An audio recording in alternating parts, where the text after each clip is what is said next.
So recently the Department of Homeland Security, DHS, posted up a memo telling people that they needed to have 6 months worth of supplies on hand to be able to make it through a bad situation, specifically in this case, a grid down situation. In other words, the power grid.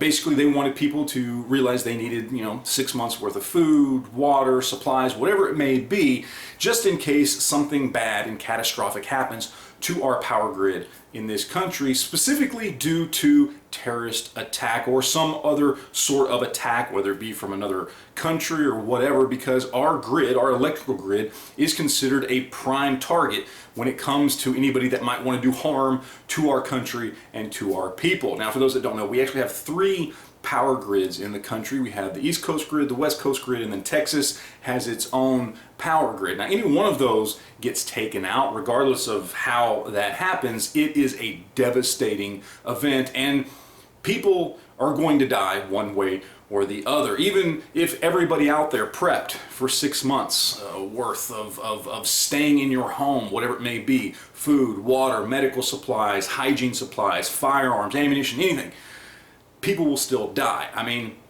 let's be honest here. Over in LA, when one of their teams wins a championship, they go out into the street and light fires and bust into businesses and break things and turn over cars, and look at what Antifa does all across the country. That's when things are actually going good. Can you imagine what would happen if the grid actually went down? And as far as how would that happen, right? So many people say, well, how does the grid go down? Well, maybe it's a cyber attack.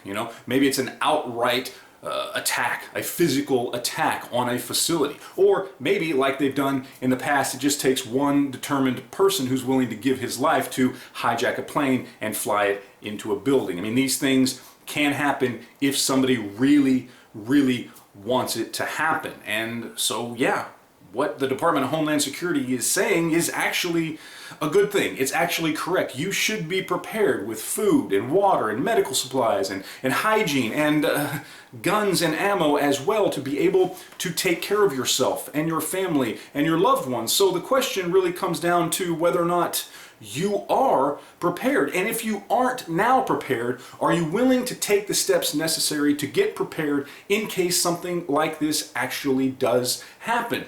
Do you have 6 months worth of food and water, gasoline? Do you have medical supplies? Do you have extra toothbrushes, soap, shampoo, toilet paper? Something as simple as just extra toilet paper could be invaluable in a situation like this. And yes, once again, a gun or several guns, whether it be a handgun, whether it be something like this, and the ammo and magazines and parts to supply it. Because again, look at what people are willing to do to each other when things are good.